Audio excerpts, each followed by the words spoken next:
Ini sebagai edukasi gitu. Siap. Kalau yang ini kan yang saya ceritakan pengalaman saya. Jadi kalau bukan pengalaman kan nggak bisa diceritakan.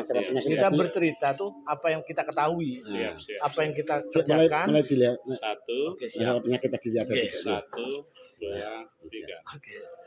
Oke, kita akan jelaskan masalah apa penyakit. Sebenarnya penyakit itu ada 3 jenis kalau di dalam kehidupan itu penyakit dalam tubuh kita ada 3 yaitu psikis. Psikis itu berhubungan dengan pikiran. Terus medis dan non medis. Jadi kalau kita ngobatin 3-tiganya ini harus diobati. Kalau kita ngobatin satu, boleh satu sembuh. Tapi secara non medis sama psikis ini belum sembuh, bisa kumat lagi. Kalau kita obatin medis non medisnya, sihir, bisa sembuh. Tapi fisiknya, medisnya kan perlu dianu. Karena tubuh kita kan ada 2 gelombang, yaitu medis dan medis, fisik dan non fisik, dohir dan batin. Jadi kita sebenarnya kan ada 2. Psikisnya itu apa yang pernah kita alami itu menjadikan apa? Trauma.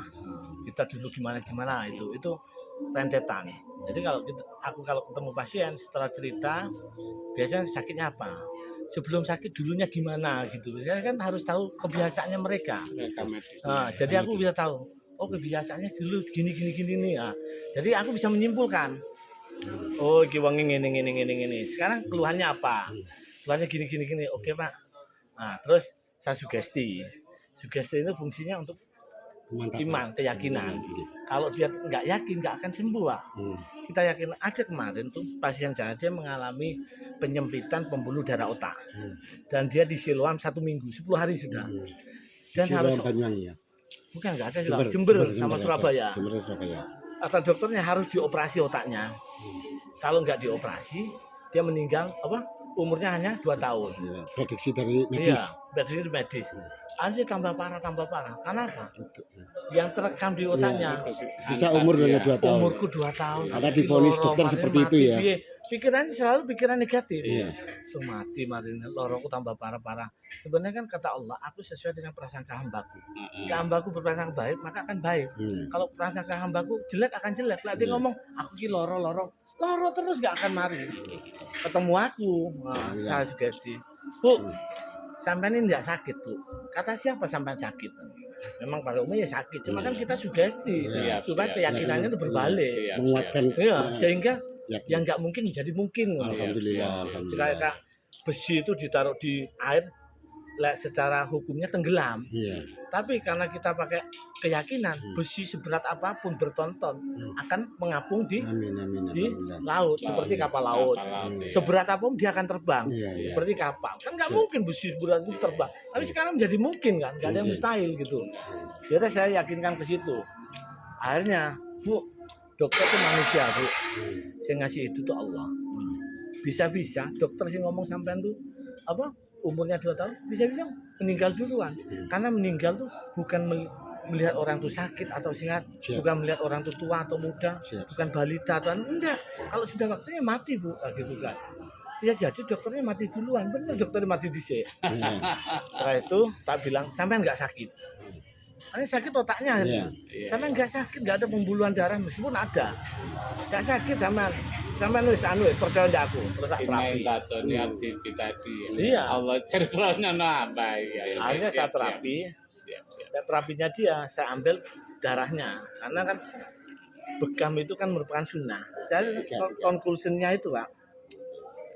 Saya kan punya kesimpulan dari hasil ini harus aku apakan gitu. Saya harus tindakannya harus pas. Harus tak apakan. Bekam di mana? Itu ada omongan di sini. Kepalanya. Karena titik mukni ini yang paling canggih. Lumpuh, kena santet apapun bisa diambil. Gangcret, opuk darahnya. Makan dengan doa dulu. Kalau orang lain, saya biasanya kalau dia ada non medisnya, saya ruqyah dulu. Karena melalui ruqyah tak yakinkan bahwa hakikatnya kesembuhan itu datangnya dari Allah. Dan sampai yakin itu dari Allah, obat apapun tuh akan berhadap kepada Allah. Lek sampean yakin obat itu menyembuhkan, keyakinan sampean salah. Cuma lek Allah tuh bisa menyembuhkan tanpa obat, Allah bisa menyembuhkan. Dengan obat Allah bisa menyembuhkan. Mantap. Sampai jangan yakin terapi ini bisa menyembuhkan, obat ini bisa menyembuhkan, apa enggak? Hakikatnya menyembuhkan Allah. Kalaupun obat ini bisa menyembuhkan, obat ini belajar kepada Allah. Tak suruh la ilaha illallah, meskipun orang Kristen, orang Protestan harus la ilaha illallah dulu. Kenapa la ilaha illallah? Yakin bahwa semua segala sesuatu bergantung kepada Allah. Siapa tuh Allah? Tak supaya dirinya itu sadar bahwa diri itu makhluk. Lah dia berharap kepada makhluk, berharap pada satu, enggak benar sih imannya. Akan salah. Terus tak ruqyah. Kenapa tak ruqyah? Karena gini, HP ini diciptakan ada buku panduannya. Sepeda motor, mobil kita ada panduan. Kalau ada kerusakan kita lihat buku panduan. Iki rusak apa nih sebenarnya? Oh ini. Iki power IC powering ini. Kan dikasih petunjuk sehingga benar. Iya. Oke. Kalau manusia itu Allah ciptakan ada buku petunjuknya yaitu Al-Qur'an. Jadi sehingga kalau seandainya manusia itu sakit, ya ndelok ya di Al-Qur'an. Sakitnya apa? Di Al-Qur'an semua ada penyembuhnya. Tinggal kita ayat-ayat yang mana kita harus tahu. Ayat ini untuk ini. Kita kan nggak tahu ayat. Karena setiap ayat itu mengandung istilah malaikat, kodamnya, penjagaan. Korinnya. Iya ada korinnya, kayak kita ngamalkan laqad ja'akum rasulun min anfusikum azizun 'alaihi ma antum harisun 'alaikum bil mu'minina raufur rahim. Itu kalau kita ulang-ulang itu akan menjadi apa ya? Kodamnya kita, kodam bacaan itu yang akan menjaga. Kita ngamalkan Yasin 41 terus kodamnya akan menjaga. Makanya Al-Qur'an itu sebagai menjaga kita. Kalau kita meninggal, Al-Qur'annya maju. Baru malaikat, aku Al-Qur'an sing diwaca setiap anu. Aku salate. Itu memang benar. Karena Allah Al-Ghaibu. Sedangkan kita jasad itu dibuang apapun yang nyata ini sekarang akan menjadi cerita. Sekarang ini nampak kubur menjadi cerita. Setelah kita meninggal ada ayatnya, ya Allah aku telah melihat semua absorna gitu. Ternyata kubur yang dulu hanya cerita sekarang nyata. Dunia yang dulu nyata sekarang menjadi cerita. Dibalik Pak. Dan sedangkan dunia ini Pak umurnya manusia 60-70 tahun. Kalaupun lebih itu bonus. Kita sekaya apapun, raja kaya apapun, banyak pun akan ditinggal setelah 70 tahun setelah kita meninggal. Yang kita bawa adalah karena hidup perlu bekal. Kematian perlu bekal Pak. Akhirat perlu bekal karena manusia itu ternyata statistik hidup abadi. Cuma melalui fase. Dulu diciptakan alam ruh. Ruh diciptakan kepada alam janin. Janin diciptakan dia lahir ke alam dunia. Dunia waktu mati alam kubur, alam mati alam kubur. Kubur terus alam hisab.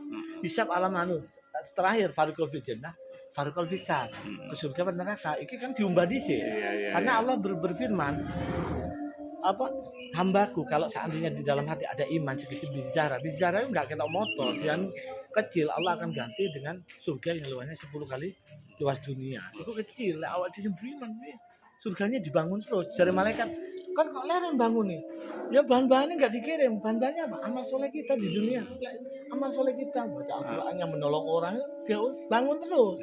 Seperti anak yang mendoakan kedua. Para sahabat itu istilahnya dibangun terus. Abu Bakar bangun terus karena Abu Bakar mengislamkan Utsman bin Affan terus sampai jaringannya MML. Sebenarnya Islam itu jaringan MML terhebat Pak. Maka ditiru oleh Yahudi. MML gini. Islam kenapa Rasulullah mengajarkan qalu la ilaha illallah tuflihu. Katakan la ilaha illallah kau akan berjaya, beruntung. Tapi mereka enggak pernah dia telek gini. Tapi sabar karena berkat hakikat pengorbanan itu nanti akan tersebar. Dia ke Taif mengajarkan kalimat itu. Dinya ini sampai digebuki sampai berdarah-darah. Arab diajar, ojo mereka enggak tahu. Iya nanti dari rahim-rahim mereka akan lahir orang-orang pembela Islam. Lah nanti dihancur nih. Turunannya hilang musnah. Sopo sih biarkan. Nanti berkat pengorbanan ini akan tercipta kejayaan. Sampai sahabat itu menguasai 2/3 dunia tanpa berperang Pak. Dengan kekuatan iman. Dia itu 313 melawan 100.000 bisa menang bicara nih. Karena yakinnya terhadap Allah. Sampai kuda saat ini melaku di atas air. Musuhnya kan bingung. Wah, itu tuh manusia malaikat. Wes ade ojo perang wes. Wes ade ya wes tak pernah. Apa kerajaan Roma sama yang Persia itu minta bantuan ke Cina, Raja Cina. Bagaimana ciri-ciri orang yang mau menaklukkan diri? Ciri-cirinya apa ini iya. Dia orangnya suka berbohong enggak. orangnya taat pada Amir, iya. Orangnya di dunia mau nggak bergeming sama dunia yang ini. Aku nggak Terus coba bantu. kawani. Lah ono ciri-ciri korok ngono, ojo mbok lawan. Oh iya wis, anu damai aja. Aku pun nggak wani. Seandainya dia tahu kedudukanku di sini, dia akan marani aku di sini. Karena dia nggak tahu jalan menuju ke aku. Ada nggak ke aku. Lek aku dimarani pisan. Wedi ya. Iya, Kekuatan iman. Iya. Kenapa sahabat tuh 13 tahun aja dibilang iman. Nggak sholat Pak. Iman katanya. Jadidu imanakum.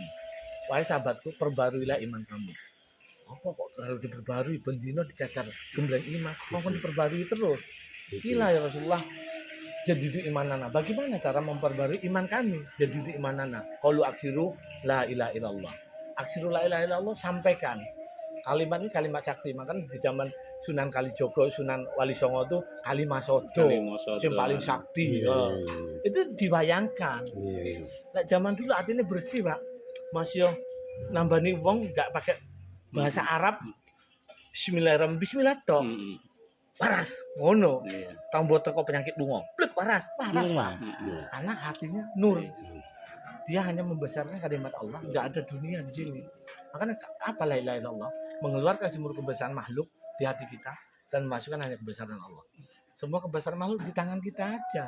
Di hatinya aja Allah dan Rasulnya. Itu baru berjaya. Makanya Wali Songo di Arab bedanya ini pakai tangan iso. Terus itu lo nggak meteng, telon nggak ono. Sambung mana dijiliki mana iso. Karena biidznillah. Si Abdul Qadir tadi mengat-tulang ayam itu dihidupkan lagi. Hidup dengan biidznillah. Dengan hidup saja ayam mana. Gitu ya. Isa nganu nganu mayat terus apa? Burung itu dihidupkan. Hidup dengan biidznillah. Bukan karena dirinya, karena Allah. Kayak wong anu yang ini jin loh, iblis itu katanya Al-Qur'an nih firman-Nya Allah. Bahwa sungguhnya godaan iblis setan itu dhaif. Dhaif itu lemah. Tapi lek godaan wanita tuh adim itu besar. Makanya Nabi Adam diandu sama iblis itu enggak bergeming. Mangan kuldi ngene-ngene, enggak mempan. Tapi Hawa sing ngongkon, yang jangan kuldi yang lek anu kok abadi yang ngene-ngene. Iya. Carane sing anu Hawa bojone ya klepek-klepek wis Pak. Lek setan diantem ya enggak percaya aku. Karena sing anu Hawa kena bisikan teko iblis. Lah iya wes, akhirnya kan dipisahkan selama 40 tahun. Baru dia diampuni dengan ada bersolawat kepada Rasulullah. Itu kuncinya Pak. La ilaha illallah. Jadi kita ruqyah dulu, kita benarkan imannya dengan wa nunazzilu minal qur'ani ma huwa syifaa wa rahmatul lil mu'minin. Dia yakin bahwa firman-firman Allah menjembuh sembuh. Jin-jin Melayu kabeh. Karena kenapa? Ada adan jin itu semua tunggang langgang. Lari ke toilet.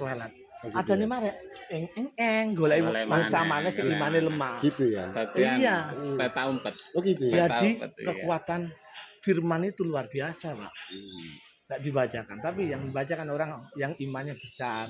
Lek sing bacakan imane sing kotor, melok ngaji jine, jari jine. Kon lo padha karo aku arep ngungkur aku. Melok ngaji aku. Ayat kursi ngono. Pinter-pinteran. Karena iblis itu gurunya para malaikat, Pak. Paling makrifatnya iblis. Iblis itu salah cuma iblis waktu suruh sujud kepada Adam. Enggak mau. Iblis sujud kepada Adam. Sombong. Enggak, dia berasa ini. Iki ujian, Pak. Aku hanya bersujud dan menyembahnya kepada Allah. Kok kan sujud pada Adam? Iki ujian tapi ya masih malakama. Tapi kita enggak lulus ujian. Enggak belum sujud. Ana khairu min Adam. Ana khalaqakum min nar, Adam khalaqakum min tin. Merasa sombong, pakaian kesombongannya Allah dipakai, ya diusir. Kesalahannya cuma sombong kok. Kalau makrifat nomor 1, kepintaran dia gurunya para malaikat.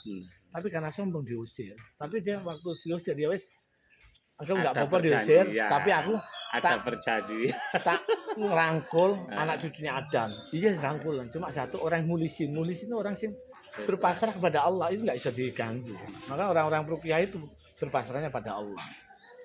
Mau dia kesurupan nggak kesurupan yakin pada Allah, bukan dia harus kesurupan ini sebenarnya ayat-ayatnya udah sampai karena kita berdakwah kepada manusia dan jin. Kenapa manusia dan jin? Tidak aku ciptakan jin dan manusia untuk bersujud kepada Allah. Jadi kita ke manusia didakwain, jin itu Kan wis Islam gorong aku kafir. Lah ngono masuk Islam. Islam ku piye? Dijelaskan bahwa Islam rahmatan alam. Kalau masuk Islam yakin pada Allah, masuk surga. Ki gambaran surga. Mereka bisa melihat karena mereka gaib. Surga gaib delok sebelah kanan. Surga enak iya ya. Kan enggak taat pada Allah. Delok di sebelah kirimu, neraka. Wedi aku enak. Masuk Islam enak. Ya wis. Piye masuk Islam? Ya syahadat disyahadatkan. Asyhadu ala marane ya wis kon syahadat kon melo masukane Allah. Kon saiki pengen tinggal ndi? Ning masjid kono, masjid Kudus. Apa ikut pasukan Allah, apa tak bangunne istana. Ya jangan bangun istana, kita bikin istana. Bismillahirrahmanirrahim enggak istana iso. Karena apa yang kita sampaikan di alam jin itu terjadi. Di alam kita emang enggak kelihatan ada wong gendeng iku. Tapi di alam jin wedi, Pak. Apa yang kita ucapkan terjadi, Pak. Aku dia pedang sakti. Jin delok wis dadi, Pak. Wedi deh, Pak. Tapi bagi kene sinetron ngono. Karena mereka enggak tahu, enggak yakin. Kita bicara dengan keyakinan dengan Allah. Makanya Allah sesuai dengan prasangka. Jin wedi, Pak. Makanya kalau kita jangan takut dengan jin karena doif. Godaan jin apapun doif. Doif itu lemah. Sing abot wanita, Pak. Hanya hati-hati wanita, Pak. Adam tergelincir karena Hawa. Lah ilah. Setelah diruqyah baru medisnya apa? Boyok ngene-ngene cerit. Sarah pakai iki, pakai ini banyak wes. Saat itu psikisnya disembuhkan supaya dia lurus, untuk dalane bener maneh. Dadi nek sing sedih-sedih iku menjadi bahagia. Sing loro tak jane insyaallah. Masyaallah. La ilaha illallah.